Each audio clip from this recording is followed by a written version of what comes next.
الكيكه النرويجيه صدقوني حاجه ما دقتش كيفها خلاص، خفيفه ريشه وبزاف بنينه. يلا نبداو بسم الله. لا غوسيت تقول 5 بيض، انا درت 4 بيض وجاتني على الكيف. نديروا رشه الملح ونخليهم يطلعوا شويه مع بعضهم، غير يطلعوا شويه راح نزيدوا لهم بالعقل على دفعات السكر. في لا غوسيت الصحيحه تقول 200 غرام، انا درت غير 100 غرام وجات على الكيف. نحطوها على دفعات ونخليوها تتخلط حتى يتفرم لكم الباك دوازو هكا سما راهي واجده. نحطوها بجي نروحوا نوجدوا لاباط اللي فيها 4 صفر بيض، فاني، زاز دو سيترون. بعد ما يتخلطوا مليح مع 50 غرام تاع سكر راح نزيدوا لهم 4 مغارف تاع حليب، 150 غرام تاع زبده تكون دايبه وبارده، و150 غرام تاع فرينه، ومغرف صغيره تاع خميره الحلوى. نفرشوا بابي كويسون، نطليو العجينه تاعنا لازم تكون طبقه رقيقه، ومن بعد من الفوق راح نحطوا هذيك لا مورينغ اللي كنا طلعناها كيما هكا ونطليوها بشويه. مش شرط تسويوها، على قد ما تكون مش معدوله مليح راح تجيكم باهيه. ومن بعد عندي قيمه 150 غرام هكاكا تاع لوز، حمصتهم شويه في الفور ورحيتهم رحيه شويه برك، خليهم خشان. ندردروهم هكا من الفوق ونحطوهم في الفور يطيبوا على 170 درجه. طيبوه غير من تحت حتى تحمر، ومن بعد شالوا له من الفوق وحمروه من الفوق، حطوه يبرد بعد ما يطيب.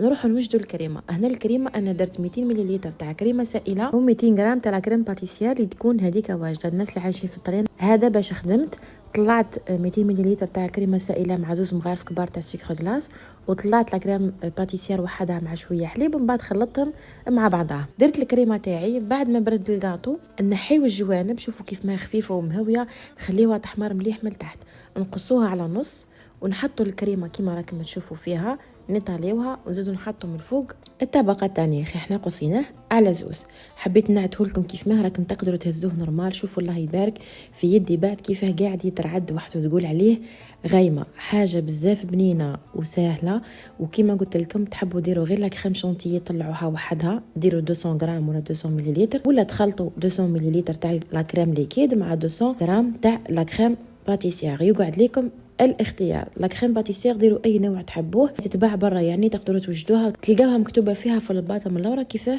توجدوها. ان شاء الله يكون الفيديو تاع اليوم عجبكم، ان شاء الله تجربوها وترجعوا لي في لي كومونتير. ننصحكم انكم تجربوها. ما تنساوش اللايك وحركه الاكسبلور وكومونتير حلو كيما نتوما. حابه انا نفكر الناس اللي دخلوا معنا جدد، ما من الناس اللي معايا قدم، بلي عندي شان يوتيوب ماذا بيكم تروحوا تابونيو فيها بزاف حوايج ملاح، فيها لي غوسات، فيها حوايج راح تستفادوا منهم على بالي. انا نقول لكم تلاقاكم في فيديو واحد اخر. تهلاو في رواحكم بزاف في صحتكم. سلام.